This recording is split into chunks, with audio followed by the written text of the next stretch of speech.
Joanna was not born to be queen, but she was born into a court where power politics and betrayal were inseparable from family.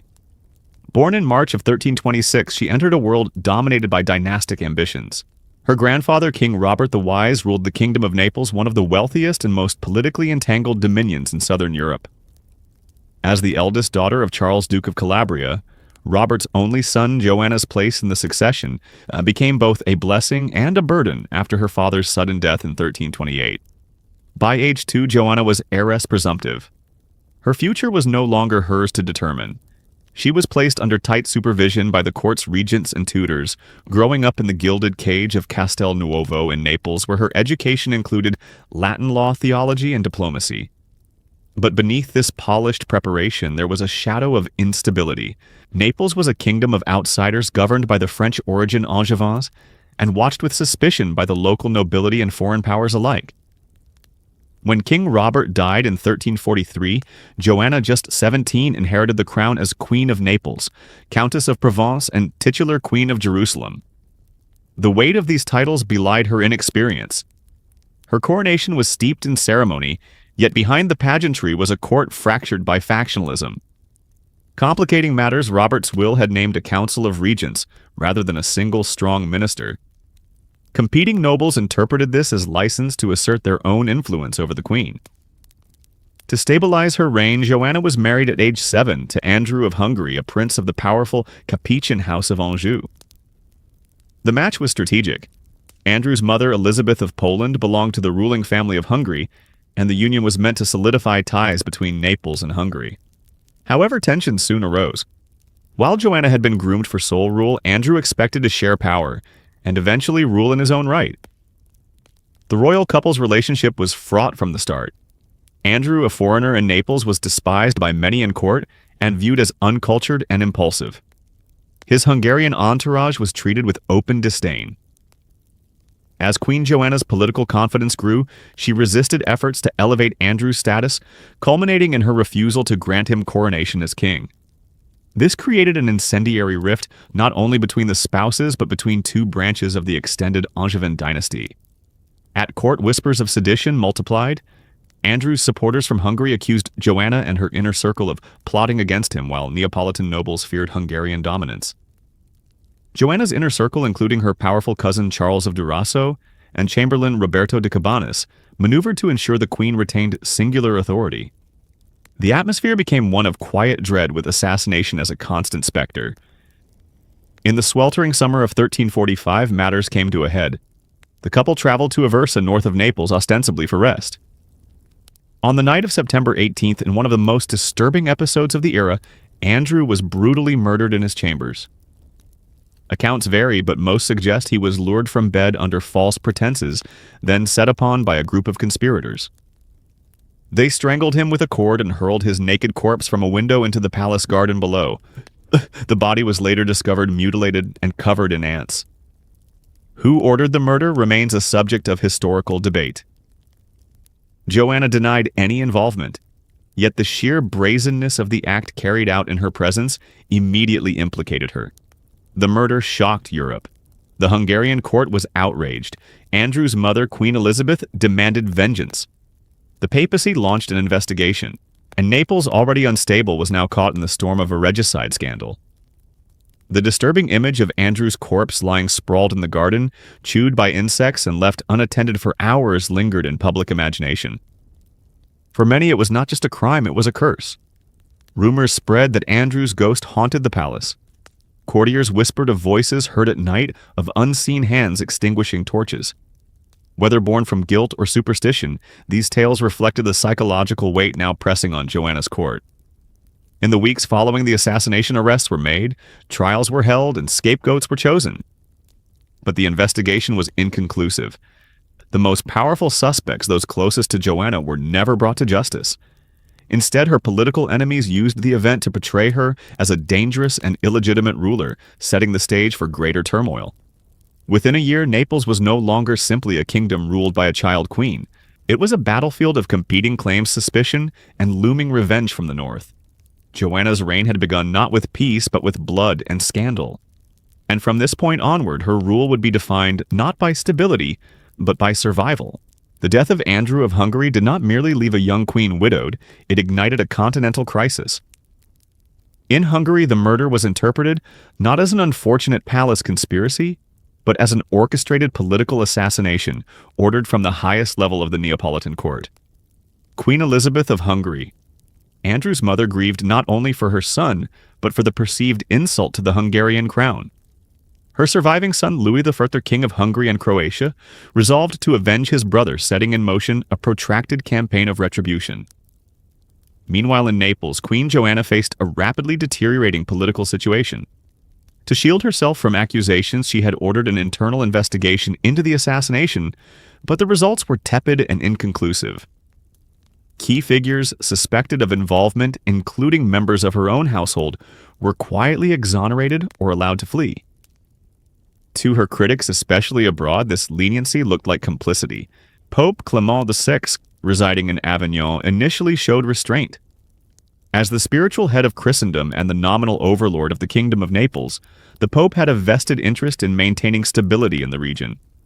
But Hungarian pressure mounted, and in late 1346, Louis of Hungary formally accused Joanna of ordering Andrew's murder. The Pope summoned her to Avignon to defend herself in person. In a stunning move, Joanna agreed. Joanna's departure from Naples in January 1347 was both a gamble and an admission of weakness. She left behind a kingdom rife with factionalism and internal dissent. Her enemies interpreted the journey as flight. Nevertheless, the voyage to Avignon was carefully planned. She brought with her dozens of chests filled with jewels, coin, and legal documents, a calculated display of legitimacy. Her entourage included prominent lawyers, clerics, and advisors, all prepared to defend her in the most consequential trial of her reign. The setting in Avignon could hardly have been more surreal. The papal court there, famously decadent and politically astute, was no stranger to spectacle. Joanna appeared before the Curia not as a sovereign monarch, but as an accused woman, albeit one of enormous wealth and influence.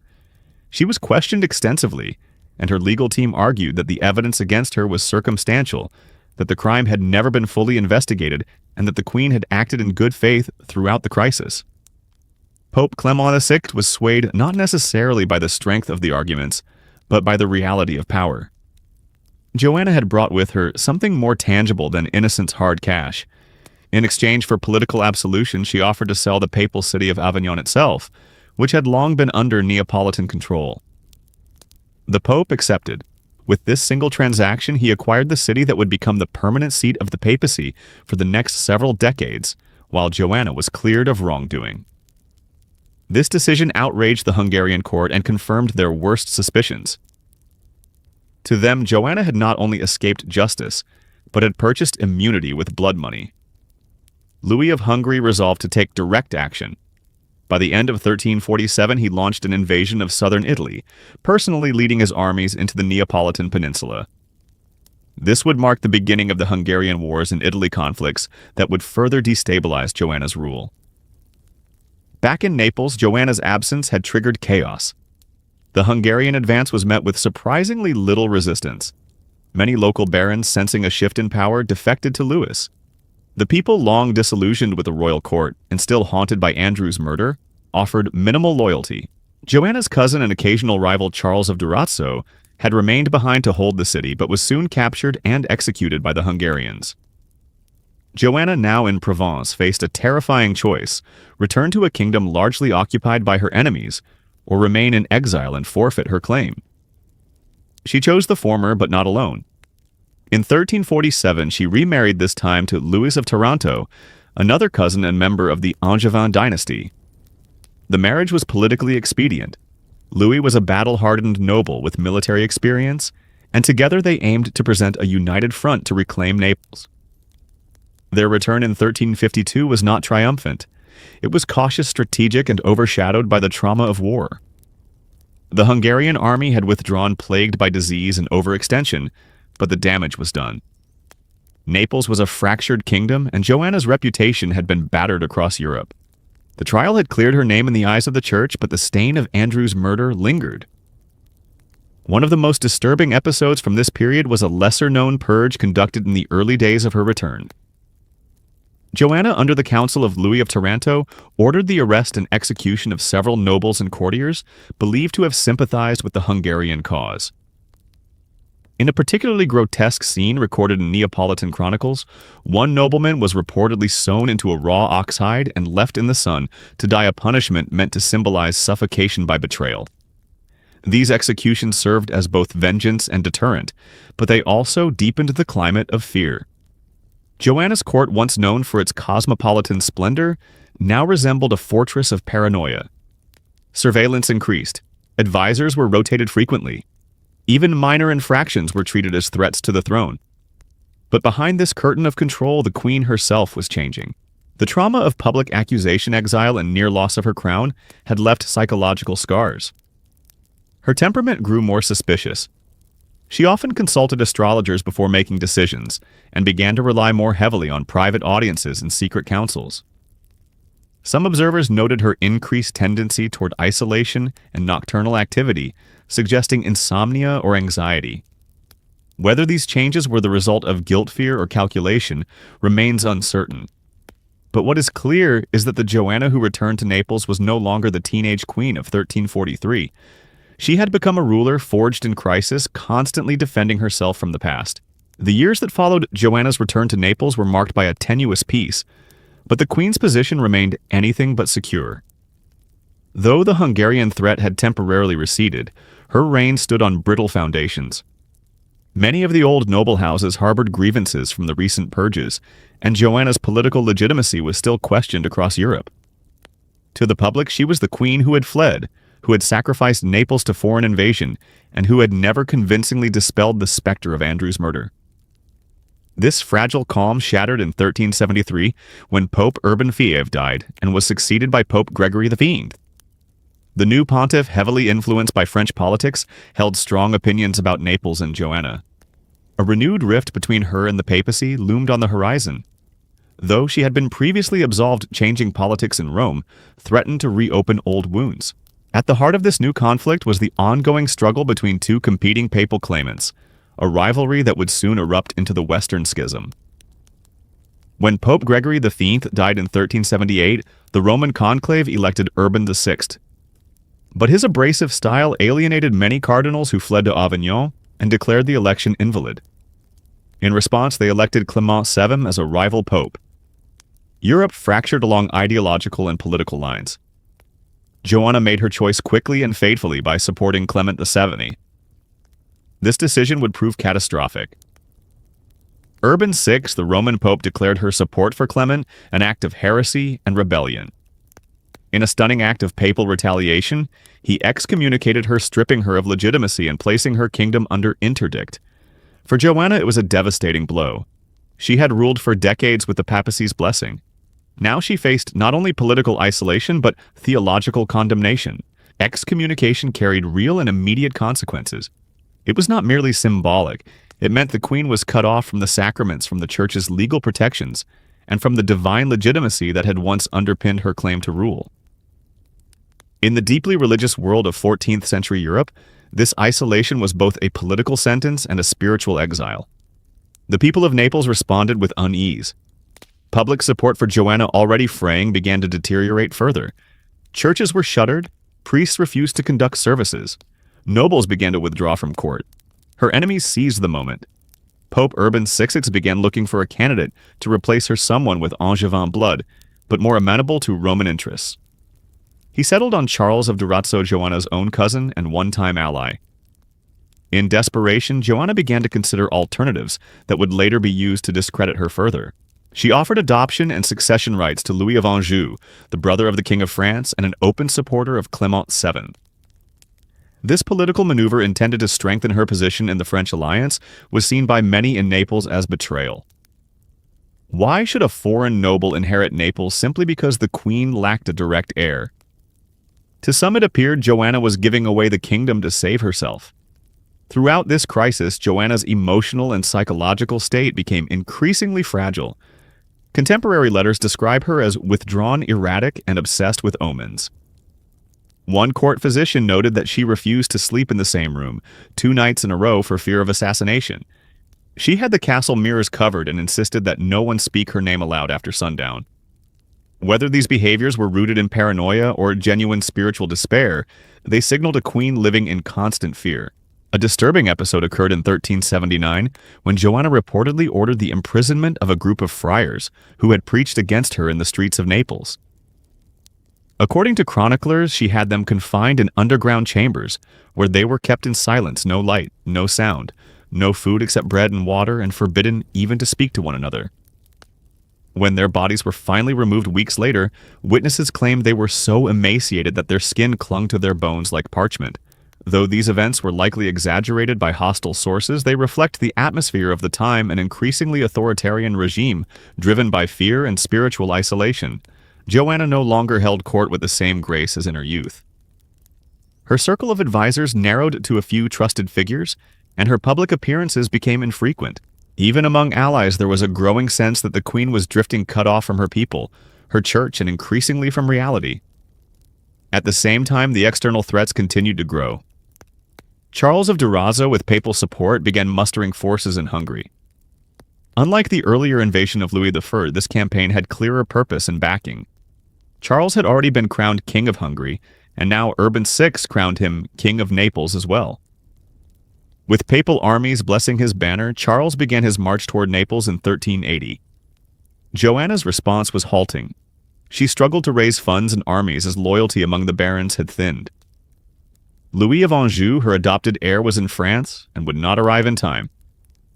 Naples itself, long weary of intrigue and violence, braced for another foreign occupation. By early 1381, Charles reached the gates of the city. Resistance collapsed. Many within Naples saw his arrival not as an invasion, but a deliverance. Joanna was seized and placed under house arrest in the castle of Muro Lucano, a remote fortress in the southern mountains. The queen, who had ruled for nearly 40 years and navigated war, scandal, plague, and schism, was now a prisoner. There were no protests, no rebellions, no mass uprisings. The silence of the Neapolitan people was perhaps the most damning statement of all. Joanna had survived accusations of murder and excommunication, but she could not survive irrelevance.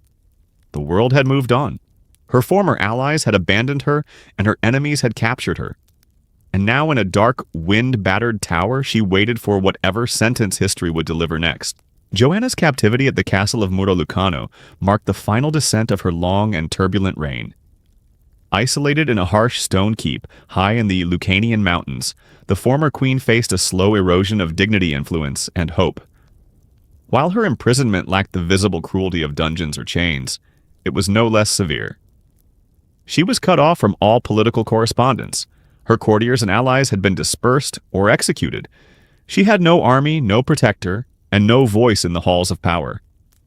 Charles of Durazzo, now styling himself Charles III of Naples, wasted little time consolidating his control. His claim to the throne rested on papal legitimacy and military conquest. But Joanna's continued existence was a dangerous liability. As long as she lived, her supporters, particularly in Provence and France, could rally to her cause. Worse still, Louis of Anjou, her adopted heir, was preparing a military expedition to reclaim Naples in her name. Charles had no interest in leaving loose ends. In the spring of 1382, Charles ordered Joanna's execution. The directive was given quietly with no public trial, no declaration of guilt, and no fanfare. Even in death, she would be denied the formalities of her station.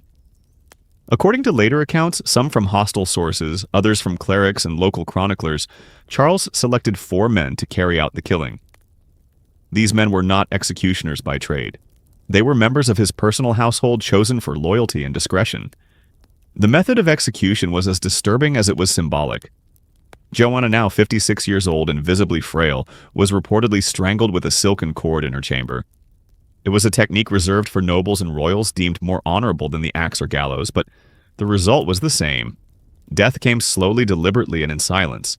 One version of the story suggests that a crucifix hung above her bed, and that her final moments were spent staring at it as the life drained from her eyes. Her body was quietly buried in a Franciscan church near Muro Lucano. No funeral procession was held, no royal honors were bestowed. Charles issued no public statement and no cleric recorded a eulogy. For a monarch who had ruled for nearly 4 decades, who had once been crowned with papal blessings and feted as the jewel of the South, this anonymous interment was an act of deliberate erasure. But while Joanna's death passed quietly in Naples, it sent shockwaves through Provence and France. Louis of Anjou, furious at her murder, pressed forward with his invasion. In a cruel irony, his forces would seize parts of the Neapolitan kingdom within months of her death, too late to save her, but early enough to ensure Charles's rule would be contested for years to come. Back in Naples, Charles now turned his attention to rooting out any remaining loyalists. He issued a series of decrees nullifying Joanna's titles and voiding all charters or land grants made during her reign. Her name was struck from court records. Coins bearing her image were melted down. A deliberate campaign was waged to erase not only her authority, but her memory. This kind of erasure damnatio memoriae was a tactic with deep Roman roots. It was used not just to discredit a predecessor, but to symbolically undo their legacy. In Joanna's case, it involved the purging of legal documents, the rededication of chapels, and the reassignment of fiefs to pro-Charles families. In churches where her name had once been read during Mass, it was replaced with Charles's. In state annals, her reign was described as a dark interregnum, a time of female weakness and foreign meddling. Among the most disturbing of these acts was a staged loyalty ritual carried out in several Neapolitan towns. In these public ceremonies, statues or portraits of Joanna were burned or defaced in front of townspeople who were then required to swear new oaths of loyalty to Charles III. One chronicler from Benevento described a grotesque procession in which children were made to trample on an effigy of Joanna, while monks recited prayers denouncing her as a heretic and regicide. Whether these rituals were spontaneous or directed from the royal court remains debated, but their effect was clear. The regime sought not only to execute the queen, but to destroy the very idea of her. Despite this campaign, Joanna's story could not be so easily buried. In Provence, she was remembered more sympathetically. The nobles there had long supported her rule and considered her adoption of Louis of Anjou a legitimate act of succession. In Avignon, where Clement VII still held court, her support during the Western Schism was lauded. Some clerics even described her as a martyr betrayed by the church she had defended. But even among her sympathizers, confusion reigned. Conflicting reports emerged about her final days. Some claimed she had starved to death. Others suggested poison. Still others recounted that she had been buried alive. The sheer variety of these rumors reflects the mystery and fear surrounding her end. In the absence of official records, myth began to encroach on fact. One haunting tale preserved in a 15th century Neapolitan manuscript claimed that Joanna's ghost appeared each year on the anniversary of Andrew's murder. It was said she wandered the halls of Castelnuovo, her face veiled, her hands blood-stained, whispering the names of her accusers. The story was almost certainly apocryphal, but its survival into later centuries attests to the psychological imprint she left behind. Even her enemies could not ignore the specter of her life. Meanwhile, Charles III ruled Naples for only a few more years before being assassinated in Hungary in 1386, a violent death that some contemporaries regarded as divine justice for Joanna's murder.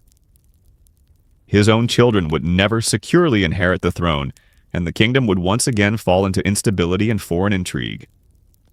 Thus, the silence that followed Joanna's strangulation did not last. It became filled with whispers, contradictions, and echoes. Her reign, once viewed as scandalous and illegitimate, would in later centuries be re-examined as a case of political survival in an age when queens were expected to rule only through men. But in her own time, her fall served as a chilling reminder that a crown could be worn for decades and still offer no protection from a noose of silk.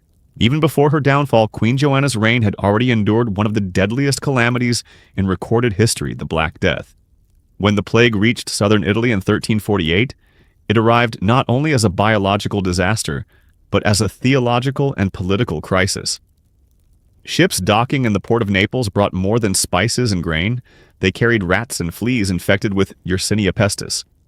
Within weeks, the pestilence consumed the city. As Naples descended into chaos, Joanna's grip on power weakened further. Tens of thousands died in the span of months. Entire districts were abandoned. Corpses lay unburied in the streets, and the familiar rhythms of civic and courtly life evaporated. No class was spared. Nobles, clergy, and merchants alike perished at the same speed as peasants. Some reports from the period describe wolves descending from the hills to scavenge the unguarded city outskirts, and a pervasive stench thickening the air like smoke. Joanna took refuge in Castel dell'Ovo, a fortified island castle off the Neapolitan coast. Her court reduced its size dramatically to avoid contagion. While contemporary chronicles suggest she tried to organize relief efforts, ordering mass graves to be dug, regulating bread prices, and instructing priests to give last rites even at personal risk, there was only so much any ruler could do. Authority in such conditions was brittle, especially for a queen whose legitimacy was already contested. But beyond the physical devastation, the plague intensified existing suspicions surrounding Joanna. Religious zealots interpreted the epidemic as divine punishment for her sins. Chief among them, the unresolved murder of her husband, Andrew. Flagellant movements spread rapidly in Naples and beyond, openly denouncing Joanna in their processions. These barefoot, self-whipping penitents marched through towns calling for repentance and vengeance against corrupt rulers. Some accused her of sorcery. Others claimed she had made a pact with the devil to preserve her throne. One particularly chilling detail from this period involves a secret trial, reportedly held by a local confraternity of penitents in a Neapolitan church crypt. According to a 15th century manuscript, the Brotherhood composed a list of crimes they attributed to Joanna, including regicide, fornication, heresy, and pride. They affixed this list to a wax effigy of the queen and ritually mutilated it with knives before burying it under the altar. Whether symbolic or delusional, such acts reflected the dangerous volatility of public perception.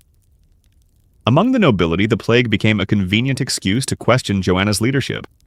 As entire baronial families perished without clear heirs, Joanna seized many of their lands by decree, arguing they had reverted to the crown. Though legally defensible, these actions were seen by many as opportunistic, if not predatory. Surviving nobles grew wary. Some quietly shifted allegiance to the Hungarian faction, hoping to secure their estates under a new regime. At the same time, Joanna's second marriage, meant to solidify her reign, was becoming a liability. Louis of Taranto, though initially loyal, had grown overbearing and increasingly authoritarian. He insisted on joint rule and assumed more of the military and administrative duties. Joanna, once a hands-on ruler, found herself sidelined. Rumors swirled that she was being manipulated or even imprisoned within her own palace.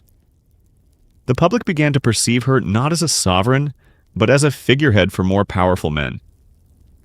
Louis's death in 1362, after a short illness, offered Joanna a brief return to autonomy, but by then the political damage had been done. She had alienated many of her old allies and had failed to secure a clear line of succession. She would marry again twice more, but neither union would produce an heir. With each political marriage, Joanna traded legitimacy for short-term security, binding herself to ambitious men whose loyalty proved fragile. Meanwhile, across Europe, the memory of the plague lingered like a bruise, and in Naples, its social consequences were enduring. Entire sectors of the economy had collapsed. Skilled labor had become scarce. The church, having failed to protect the people or explain the catastrophe, lost credibility. Into this vacuum of trust stepped alternative forms of authority, private militias, urban guilds, and increasingly foreign influence. Joanna's court, once seen as a beacon of culture and diplomacy, now appeared decadent and disconnected. Another obscure but disturbing practice emerged during this time: the burning of plague victims' clothing in open pits just outside city walls. While intended as a health measure, the fires took on a ritualistic quality. Crowds gathered to watch. Monks would chant psalms as garments burned, some claiming to see faces in the smoke. In this context, every public act acquired a symbolic dimension. Queens were judged not by laws but by omens. Despite everything, Joanna remained determined to assert control. She issued edicts from the palace, restructured tax collection, and commissioned new fortifications. But these actions often seemed reactive rather than strategic. And as whispers of rebellion continued to circulate, the queen increasingly turned to surveillance and censorship. Informers were paid to report seditious speech. Secret arrests were made. One chronicler recounts the case of a town crier in Amalfi, who was flayed for publicly mocking the queen's childlessness, his skin nailed to the city gates as a warning. Such brutal measures did not restore order. They deepened fear and resentment. Joanna's reign, once ambitious and reformist, now seemed to be teetering into autocracy, an iron grip forged by trauma and distrust. Still, she endured. Against all odds, she maintained her title, navigated international diplomacy, and retained control over Naples for nearly 2 more decades. Her political instincts, honed by years of crises, were formidable. But the scars of the plague, like those of Andrew's murder, the papal trial, and the Hungarian invasions, had never fully healed. They lingered in every policy, every whisper, every torchlit execution. By the early 1370s, a pattern had set in survival by concession, rule by reaction, and legacy by erasure.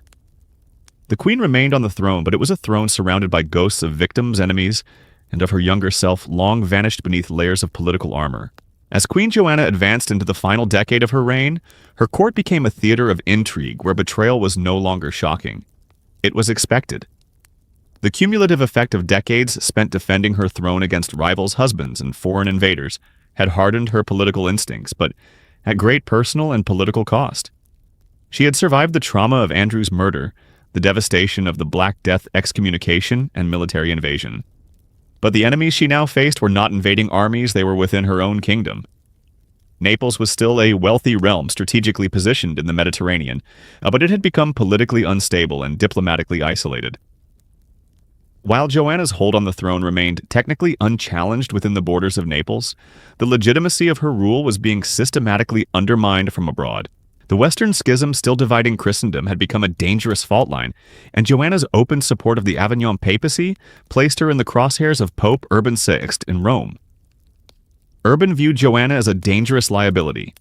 Her alliance with Clement VII in Avignon not only divided southern Italy, but also threatened the unity of the Church's temporal holdings. In response, Urban began working aggressively to unseat her. His weapon was not a crusade, but a usurper, Charles of Durazzo. Charles was a cousin of Joanna, descended from the same Angevin line, but had long harbored his own ambitions. Having married into the Hungarian royal family and acquired the support of Urban VI, Charles styled himself as the legitimate heir to Naples. In 1380, the Pope crowned Charles as king in Rome and declared Joanna deposed. With ecclesiastical blessing secured, Charles prepared for invasion. At this point, Joanna made a decision that would haunt the final years of her life. She named Louis of Anjou, brother of King Charles V of France, as her adopted heir and legal successor. This act was consistent with Angevin customs of dynastic adoption, but it was politically provocative. Louis was a powerful French prince, and Joanna's enemies interpreted the move as an invitation for French intervention in Italian affairs. In Naples, the adoption stirred panic among the nobility. Many barons, already exhausted by Joanna's past marriages and increasingly arbitrary rule, feared that the arrival of a French heir would mean new taxes, new wars, and diminished influence. Some defected quietly to Charles of Durazzo's camp. Others sent secret envoys to Rome to hedge their bets. Joanna's inner circle began to shrink. Those who remained were often career courtiers with little loyalty beyond self-preservation. One particularly disturbing episode occurred in 1380 when a group of Joanna's guards, apparently acting under unauthorized orders, arrested a Neapolitan magistrate accused of corresponding with Charles. The man was never seen again. Months later, his severed hand was discovered nailed to a city gate with a parchment scroll attached. The scroll read, "He who writes treason signs with blood." Whether Joanna ordered this act or merely allowed it to pass unpunished, the effect was the same. Fear rather than loyalty became the foundation of her court. Despite these measures, her position continued to deteriorate. Charles of Durazzo invaded southern Italy in early 1381, advancing swiftly through the countryside. Joanna, now in her mid-50s, scrambled to organize a defense. She summoned what remained of her loyal forces and attempted to raise money by pawning royal regalia, but her finances were depleted, and her allies, many of them dead exiled or disillusioned, were in no position to help. Desperation turned to anxiety. Chroniclers describe Joanna in these final weeks as unrecognizable, thin, pale, and suspicious of everyone. She reportedly kept 2 falcons in her chambers and refused to eat food that had not been tasted first by a servant. At night, she would pace the halls of Castelnuovo, speaking softly to herself in Provençal, a language few around her still understood. One account claims she held mass daily at a private altar, refusing to enter public chapels for fear of poisoning or assassination. Charles's army reached Naples in June 1381.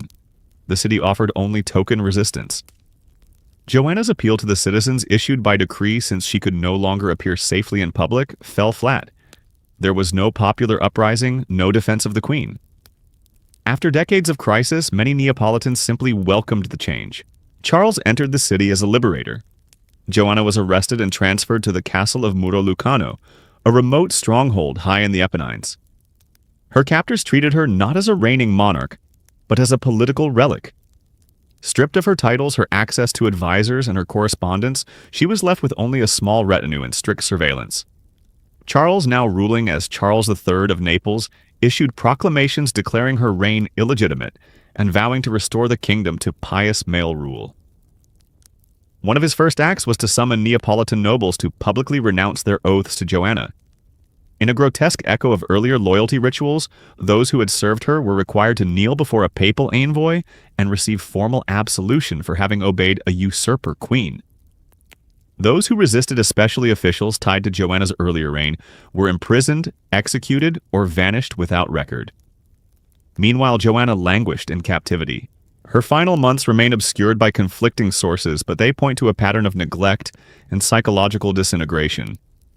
Deprived of books, letters, and even clergy aligned with the Avignon papacy, she reportedly began speaking less and less. One attendant later testified that the queen would sit motionless for hours, staring at a candle as though listening for voices no one else could hear. Another account from a Franciscan who briefly visited the castle claimed Joanna begged him to smuggle out a final letter to Clement VII. In it, she supposedly wrote, "I die not for crimes, but for allegiances. My guilt is obedience." The letter was never found, but the phrase circulated in later chronicles, a testament to the queen's sense of persecution and betrayal. As Charles moved to finalize his grip on Naples, he knew that as long as Joanna lived, Louis of Anjou would have a living cause to avenge. The decision to execute her was not sudden, it was calculated. He issued no public order, nor was there any formal trial. Her death was a matter of expedience disguised by silence. And so, in a fortress on the edge of civilization, Joanna was slowly erased, not just physically, but politically, socially, and spiritually. A queen, once anointed by the church, now lived at the pleasure of her usurper. And the world, worn down by war plague and schism, no longer cared enough to intervene.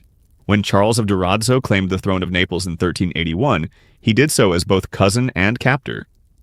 Though a member of the same Angevin dynasty as Queen Joanna, his ascent was facilitated not by inheritance, but by invasion, papal blessing, and betrayal. He had risen by dismantling the very institutions Joanna had spent a lifetime trying to uphold. And in seizing power, Charles committed one final act that sealed his legitimacy in the eyes of his backers. He eliminated her. Joanna's murder in 1382 was not announced to the world. No funeral bells tolled, no official mourning was declared. Charles took every precaution to ensure that her death would pass not only without resistance, but without remembrance. The strangulation itself, carried out in secret, was perhaps the ultimate betrayal, not just by a cousin, but by a man whose rise was made possible in part by her earlier leniency. Charles had benefited from Joanna's trust from her appointments, from the privileges she extended during his youth. Now, with brutal finality, he repaid her by silencing her forever. Even in death, however, Joanna continued to haunt Charles's rule. Her adopted heir Louis of Anjou was not merely content to denounce the act. He raised an army and launched a massive campaign to seize the kingdom in her name. Louis's forces landed in southern Italy just months after Joanna's assassination.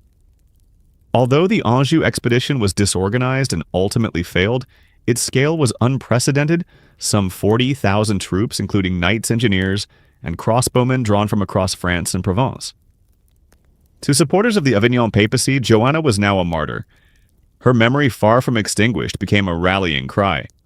In response, Charles initiated a thorough purge of Neapolitan society. His regime conducted loyalty investigations, seized properties of known Joanna partisans, and pressured cities across the kingdom to erase her name from all charters, ledgers, and legal decrees. Town scribes were ordered to remove her regnal year notations from surviving documents. Priests who had commemorated her during Mass were summoned to diocesan courts and forced to recant their public prayers. A particularly chilling example occurred in the port town of Gaeta, where Charles's men stormed a Franciscan convent that had housed a copy of Joanna's coronation charter. The document was burned publicly in the piazza, while the presiding friar was forced to wear a crown of thorns and walk barefoot in circles reciting a confession of error. According to one eyewitness, a carved stone bust of the queen that adorned the convent's chapel was beheaded and thrown into the sea. These acts were not simply punitive, they were designed to sever the queen from historical continuity. Charles understood that Joanna's memory, if left intact, could fuel resistance. So he targeted her symbols, her heraldry, her legal codes, her patronage of religious houses. In this environment, remembrance became an act of defiance. Despite these efforts, Joanna's ghost proved difficult to banish. Among the lower clergy and Provençal merchants, tales circulated of her gentleness in private and her suffering in silence.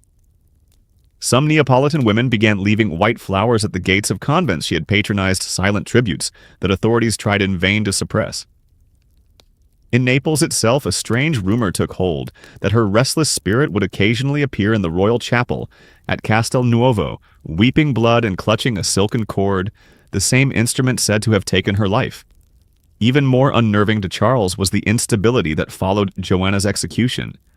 Though he now wore the crown, his regime was plagued by conspiracies and uprisings. Supporters of Louis of Anjou continued to agitate in the south. In Apulia, barons long loyal to Joanna refused to pay homage. In Calabria, rebels openly invoked her name as justification for resistance, claiming she had been unlawfully murdered and that her spirit demanded vengeance. Faced with this unrest, Charles launched a brutal suppression campaign. He established a special tribunal known as the Junta del Tradimento, the Council of Treason tasked with identifying and punishing Joanna loyalists. The council operated in secret, often delivering sentences without trial. Informants were richly rewarded. Accused nobles were tortured for names, then executed or exiled.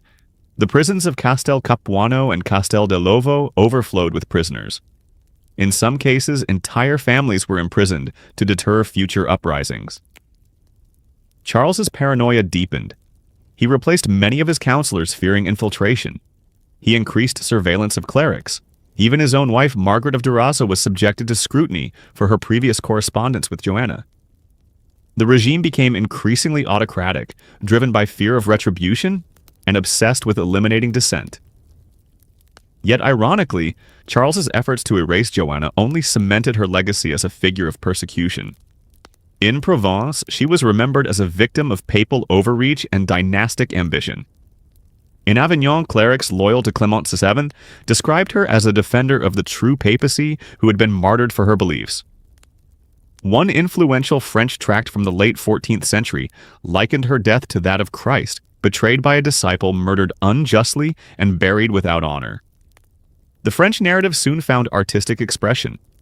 Illuminated manuscripts in Avignon began including miniature depictions of Joanna kneeling in prayer as soldiers entered her chamber.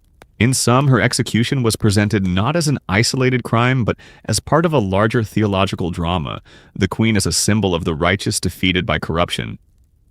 Though these portrayals were stylized and politicized, they played a critical role in preserving her story at a time when the Neapolitan court sought to obliterate it. Charles's rule, for all its repression, was short-lived. In 1386, just 4 years after Joanna's murder, he accepted an invitation to become King of Hungary, ironically the same crown once claimed by Andrew, whose death had set Joanna's downfall in motion. Upon arriving in Buda, Charles was assassinated by partisans loyal to Queen Mary of Hungary and her mother Elizabeth of Bosnia. His own body was buried quickly without ceremony in an unmarked grave, a grim reflection of the fate he had imposed on Joanna. Thus the cycle of betrayal came full circle. The same methods used to silence Joanna ultimately caught up with her usurper. And while Charles faded from public memory as a brutal opportunist, Joanna's name endured in whispers and manuscripts, in the quiet rituals of remembrance that even kings could not fully suppress. In the remote Lucanian fortress where she met her end, Queen Joanna I of Naples became more than a political casualty. She became a void in the historical record, an absence carved out by force. Her legacy, once luminous with titles, patronage, and influence, was deliberately ground into silence. But the shadow of her rule never truly vanished. In the decades following her execution, Joanna's name lingered not in official annals, but in contradictions reviled in Naples, revered in Avignon, feared in Rome. What is most striking about Joanna's fall is how calculated its erasure was. Charles III, having ordered her murder, did not simply end a rival claimant. He waged an aggressive campaign to rewrite the meaning of her reign. Where Joanna had been a sovereign, he recast her as a pretender. Where she had been a reformer, he labeled her reckless. In the chronicles sponsored by his court, her decisions were always interpreted as emotional, irrational, or corrupt. The woman who had ruled for nearly 4 decades was transformed into a cautionary tale. Yet traces of the truth continued to surface. In the monasteries and libraries of Provence and northern Italy, documents survived the purge letters bearing her seal laws, enacted in her name, and treatises dedicated to her court. These fragments revealed a more complex picture. Joanna was not a tyrant nor a saint. She was a ruler shaped by relentless crisis, a queen without a precedent, navigating the demands of dynasty papacy and war in an age that had little room for female sovereignty. She had inherited a crown as a teenager, married for politics, stood the trial for murder, ruled through plague, and faced down invasions. She governed a kingdom that was fractured geographically and politically, balancing French and Italian interests, papal factions, and local barons. Her life was a sequence of no-win decisions, where every act of survival bred more suspicion. A particularly disturbing artifact from this time offers insight into how Joanna's memory was contested. In 1393, a Dominican inquisitor in southern Italy reportedly ordered the confiscation of a wooden statuette depicting Joanna as the Virgin Mary, a devotional object used in secret by some local women. The statuette, which bore her likeness but substituted a crown of stars for a royal diadem, was publicly destroyed. The women who prayed before it were interrogated, some flogged.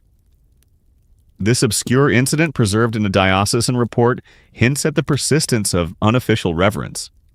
In private spaces among the poor and marginalized, Joanna had become a quasi-sacral figure invoked not as a monarch but as a victim.